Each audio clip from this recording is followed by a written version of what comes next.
নমস্কার, ভক্তি চ্যানেলে আপনাদেরকে স্বাগত। আমরা প্রত্যেক দিন শ্রী শ্রী রামকৃষ্ণ কথামৃত পাঠ করছি। আমাদের ভালো লাগছে আপনারা আমাদের এই পাঠ শুনছেন, আমাদের সঙ্গে থাকছেন, আমাদের উৎসাহিত করছেন। আজকে আমাদের ২৬তম পর্ব। এই পর্বে আমরা দক্ষিণেশ্বর মন্দিরে বলরামাদির সঙ্গে ঠাকুর কি কথা বলছেন, কি প্রসঙ্গে আলোচনা করছেন, সেই সকল আমরা জেনে নেব। আমরা যখন পাঠ করছি তখন যে সকল চরিত্ররা আসছে, অর্থাৎ শ্রীম যাদের কথা উল্লেখ করেছেন, আমরা তাদের একটি সংক্ষিপ্ত পরিচয়ও দিচ্ছি। তার কারণ, তাদের যদি পরিচয়টা না দিই তাহলে বুঝতে পারবো না ঠাকুরের কাছে ঠিক কারা আসতেন, তারা কিভাবে ঠাকুরের আলোয় আলোকিত হয়ে আমাদের এই সমাজকে আলোকিত করেছেন। আর আমরা যখন কোনো স্থানের নাম পাচ্ছি, তার যেমন পরিচয় দেওয়ার চেষ্টা করছি, ঠিক তেমনি যখন কোনো তত্ত্ব কথা ঠাকুর বলছেন, যার ব্যাখ্যা তিনি নিজে দেননি বা শ্রীম করেননি, আমরা তার ব্যাখ্যাও দিচ্ছি। আশা করি আপনাদের ভালো লাগছে আমাদের এই প্রয়াস। যারা আজকে নতুন প্রথম দিন আমাদের এই পর্বে এসেছেন, আমরা অনুরোধ করব আপনারা অবশ্যই আমাদের চ্যানেলটি সাবস্ক্রাইব করে নিন। তার কারণ, আপনি যদি সাবস্ক্রাইব করেন, আমরা যে সকল কাজ করি, যেমন প্রত্যেক দিন সন্ধ্যেবেলা আমরা আমাদের এই সনাতন হিন্দু ধর্মের কোনো না কোনো বিষয় নিয়ে কথা বলি, আলোচনা করি, তা সেই সকল কাজের নোটিফিকেশন আপনি যেমন পেয়ে যাবেন, তেমনভাবেই আমরা ভীষণভাবে উৎসাহিত হব। আর এই উৎসাহকে পাথেয় করেই আজকে আমরা আমাদের এই শ্রী শ্রী রামকৃষ্ণ কথামৃতের ২৬তম পর্ব আমরা শুরু করছি। আমরা ঠাকুর শ্রী রামকৃষ্ণ দক্ষিণেশ্বরে নরেন্দ্রাদি অন্তরঙ্গ ও অন্যান্য ভক্তি সঙ্গে এই পর্যায়ে, এই যে পর্যায়টা, এই পর্যায়ের ৭ম পরিচ্ছেদ পর্যন্ত আমরা পড়ে নিয়েছি। আজকে এই পর্যায়ের আমরা শেষ অথবা ৮ম পরিচ্ছেদ, যাই বলুন না কেন, সেই অংশটা আমরা পড়ব। আজকে আপনাদেরকে খুব একটা সময় আটকে রাখবো না, খুব সংক্ষিপ্ত হবে আজকের পাঠ। কেননা এরপর এই পরিচ্ছেদটা পড়ে যদি আমরা অন্য কোনো পাঠে ঢুকতে চাই, অন্য কোনো পরিচ্ছেদ বা অন্য কোনো অধ্যায়ে ঢুকতে চাই, তাহলে সেটি আবার দীর্ঘ হয়ে যাবে, মাঝখানে ছেদ চলে আসবে। তাই আজকে বেশিক্ষণ আপনাদেরকে আটকে রাখবো না। একটাই অনুরোধ, আপনারা শেষ পর্যন্ত শুনুন, আশা করি ভালো লাগবে। তা দক্ষিণেশ্বর মন্দিরে বলরামাদির সঙ্গে বলরামকে শিক্ষা, লক্ষণ, সত্য কথা, সর্বধর্ম সমন্বয়, কামিনী কাঞ্চনী মায়া। মঙ্গলবার অপরাহ্ন ২৪শে অক্টোবর, ৮ই কার্তিক, ১২৮৯ শুক্লা ত্রয়োদশী। বেলা ৩টে-৪টে হবে। ঠাকুর খাবারের তাকের নিকট দাঁড়াইয়া আছেন।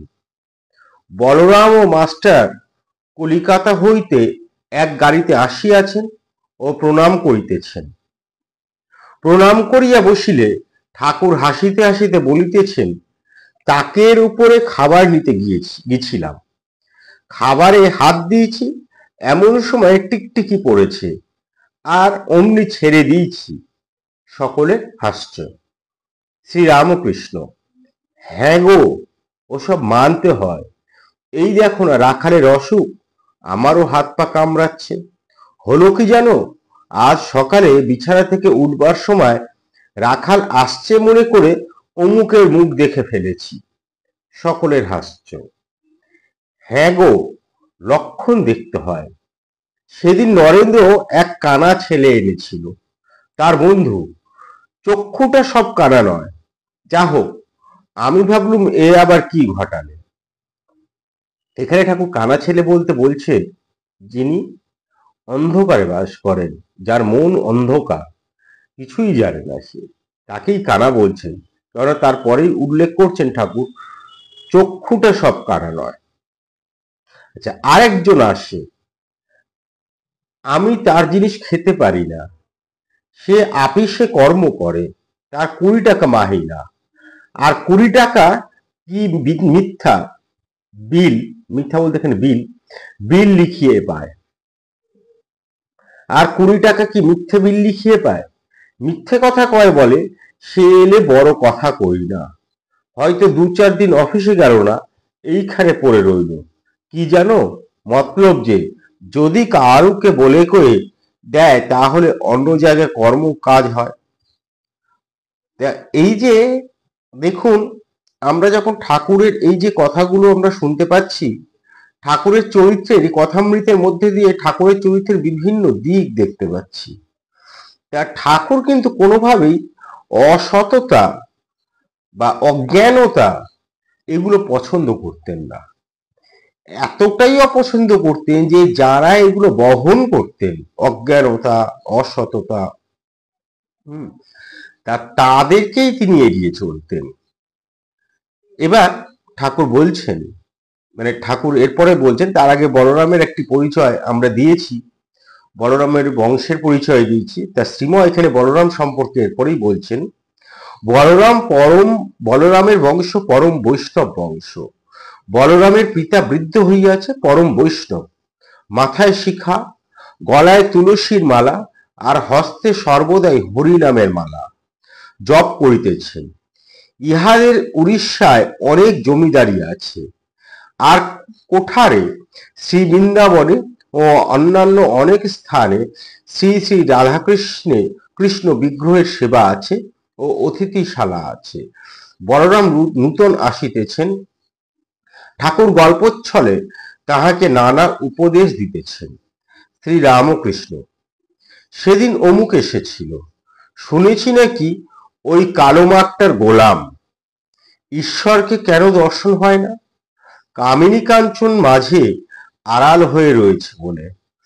আবারও শুনুন, ঈশ্বরকে কেন দর্শন হয় না? কামিনী কাঞ্চন মাঝে আড়াল হয়ে রয়েছে বলে। আর তোমার সম্মুখে কি করে সেদিন ও কথাটা বললে যে আমার বাবার কাছে একজন পরমহংস এসেছিলেন, আমি তাকে কুকড়ো রেঁধে খাওয়ালেন। বাবা তাকে কুকড়ো রেঁধে খাওয়ালেন। বলরামের হাস্য, আমার অবস্থা এখন মাছের ঝোল মার প্রসাদ হলে একটু খেতে পারি, মার প্রসাদ মাংস এখন পারি না, তবে আঙুলে করে একটু চাখি, পাছে মা রাগ করেন। সকলের হাস্য। পূর্ব কথা, বর্ধমান পথে দেশ যাত্রা, নকুর আচার্যের গান শ্রবণ। এখানে আবার ঠাকুর, এর আগের পর্বে আমরা দেখেছি যে ঠাকুরের যে অতীতের স্মৃতিচারণ, তার মধ্যে দিয়ে আমরা ঠাকুরের সেই অতীত কালটা যেমন জানতে পারি, মাঝে মাঝেই ঠাকুর সেই অতীত স্মৃতিচারণ করছেন। তা এখানেও সেই অতীত স্মৃতিচারণ দেখবো, একটু ছোট্ট অংশ আমরা দেখব। তা বলছেন, আচ্ছা আমার কি অবস্থা বলো দেখি। ও দেশে যাচ্ছি বর্ধমান থেকে নেমে। ও দেশে বলতে ঠাকুর যখন দেশের বাড়ি যাচ্ছেন সেই বলছেন, কামার পুকুরে যাচ্ছেন, সেই বলছেন, ও দেশে যাচ্ছি বর্ধমান থেকে নেমে, আমি গরুর গাড়িতে বসে, এমন সময় ঝড় বৃষ্টি, আবার গাড়ির সঙ্গে কোত্থেকে লোক এসে জুটল। আমার সঙ্গে লোকেরা বললে এরা ডাকাত। আমি তখন ঈশ্বরের নাম করতে লাগলাম, কিন্তু তখন কখন রাম রাম বলছি, কখন কালী কালী, কখন হনুমান হনুমান, সব রকমই বলছি। এ কি রকম বলো দেখি। আসলে ঠাকুর এই যে কথাগুলো বলছেন, যখন তিনি এই ঈশ্বরের নাম করছেন, কখনো রাম রাম বলছেন, কখনো কালী কালী বলছেন, কখনো হনুমানের কথা বলছেন, তা এই ডাকাত পড়েছে, এই তার হাত থেকে নিষ্কৃতি পেতে, তাদের হাত থেকে নিষ্কৃতি পেতে। আসলে ঠাকুর এই যে কথা বলছেন, যেটা বোঝাতে চাইছে সেটি হচ্ছে, আসলে তার অনেক নাম, ঈশ্বরের অসংখ্য নাম, বিভিন্ন জন বিভিন্ন নামে ডাকেন। মাস্টারও এই কথাটা বলছেন। মাস্টার লিখছেন, ঠাকুর এই কথা কি বলিতেছেন যে এক ঈশ্বর, তার অসংখ্য নাম, ভিন্ন ধর্মাবলম্বী বা সম্প্রদায়ের লোক মিথ্যা বিবাদ করিয়া মরে। শ্রীরামকৃষ্ণ বলরামের প্রতি, কামিনী কাঞ্চনী মায়া, ওর ভিতর অনেকদিন থাকলে হুঁশ চলে যায়, মনে হয় বেশ আছি। সত্যিই তাই। আমরা যখন কামিনী কাঞ্চনটা তো মায়া, যখন আমরা এই মোহ মায়া এর মধ্যে যখন আমরা বাস করি, যখন ঈশ্বরের কথা ভুলে গিয়ে কেবল উল্লাসের মধ্যে রয়েছি, কেবল আনন্দ, কোন আনন্দ? এই পার্থিব আনন্দ। সেই যা হুল্লোড়ে মেতে আছি, পার্টি করছি, আমরা ভালোবাসি, এগুলো তো প্রয়োজন আছে, প্রয়োজন নেই তা তো না, কিন্তু এতেই যখন মত্ত হয়ে যায়, হ্যাঁ, তখন কি হয়? তো এইটাই হচ্ছে কাঞ্চনের মায়া। আর কারোর কারোর কামিনীর মায়া রয়েছে, কারণ সেইটি সে ত্যাগ করতে পারে না, বহুগামী হয় সে তখন। হ্যাঁ, সেই অস্থানে কুস্থানেও তারা যায়, তখন তাদের সেই কামিনীর মায়া। আর কাঞ্চনের মায়া তো আমাদের অনেকেরই রয়েছে। সেই কামিনী কাঞ্চনের মায়া এর ভেতর যদি আমরা চলে যাই, তখন সত্যি আমাদের হুঁশ থাকে না, কেবল একটাই জিনিস হয় তখন, চাই চাই আরো চাই, এবং মনে হয় বেশ আছি। তা ম্যাথর গুঁয়ের ভার বয়, বইতে বইতে আর ঘেন্না থাকে না। ম্যাথর যে আমরা দেখবেন একটু ময়লা দেখলে ঘেন্না পাই, কিন্তু সে ম্যাথর, সে কিন্তু ঘেন্না পায় না। তার কারণ হচ্ছে সে তো ওই বইতে বইতে তার ঘেন্না চলে গেছে, ওই দেখতে দেখতে ঘাটতে ঘাটতে তার ঘেন্না চলে গেছে। সেরকমই যখন নাকি আমরা তার মধ্যে মানে ডুবে যায়, তা সেই কামিনী কাঞ্চন তাই। কামিনী কাঞ্চনকে ঠাকুর বলছেন সেই গুয়ের মতন ময়লা। তাকে ঘেন্না, ঠাকুর তো ঘেন্না করেন, এর আগের দিন আমরা দেখেছি যখন কাশীধামে ছিলেন, সেখান থেকে তিনি চলে এসছেন, তার কারণ সেখানে কেবল কাঞ্চনের কথা। তা সেই ঘেন্না করতে বলছেন ঠাকুর। তা ঈশ্বরের নামগুণ কীর্তন করা অভ্যাস করলেই ক্রমে ভক্তি হয়। মাস্টারের প্রতি, ওতে লজ্জা করতে নেই। লজ্জা ঘৃণা ভয় তিন থাকতে নয়। এই এই যে ঠাকুর এই যে উক্তিটা করে গেছেন, এটা আমরা মেনে চলার চেষ্টা করি, কিন্তু আমরা এর ভুল প্রয়োগও করি। এখানে ঠাকুর বলছেন যে লজ্জা ঘৃণা ভয় তিন থাকতে নয়, কিসে? ঈশ্বরের জন্য, ঈশ্বরের নাম করার জন্য, ঈশ্বরের বন্দনা করার জন্য, ঈশ্বরকে উপাসনা করার জন্য লজ্জা ঘৃণা ভয় তিন থাকতে নয়। তা আমাদের অনেকে সংশয় থাকে, আমাদের অনেকে দ্বিধা থাকে। ধরুন একটি হরিবাসর হচ্ছে, সেখানে যখন সবাই হরির ধ্বনি দিচ্ছে, যখন সবাই নৃত্যে মেতে উঠেছে, আমরা অনেকে সংশয় নিয়ে, দ্বিধা নিয়ে, লজ্জা নিয়ে দাঁড়িয়ে থাকি, আমরা সেখানে তাল মেলাতে পারি না। তাহলে ক্ষতিটা হয় কার? ক্ষতিটা হয় আসলে আমার, আমার নিজের। তাই সেই ঠাকুর বলছেন, ও দেশে বেশ কীর্তন গান হয়, খোল নিয়ে কীর্তন। তা ওদেশ বলতে ঠাকুর নিজের দেশের কথা বলছে, কামারপুকুরের কথা বলছেন। তা ও দেশে বেশ কীর্তন গান হয়, খোল নিয়ে কীর্তন। নকুর আচার্যের গান চমৎকার। এই নকুর আচার্য কামারপুকুরেই থাকতেন, ঠাকুরকে তিনি গান শোনাতেন। সে বলছেন, নকুর আচার্যের গান চমৎকার, তোমাদের বৃন্দাবনের সেবা আছে? বলরামকে জিজ্ঞাসা করছেন। বলরাম, আজ্ঞে হ্যাঁ, একটি কুঞ্জ আছে, শ্যামসুন্দরের সেবা। শ্রীরামকৃষ্ণ, আমি বৃন্দাবন গেছিলাম, নিধুবন বেশ যায় স্থানটি। এখানেই এই পরিচ্ছেদটা শেষ হচ্ছে।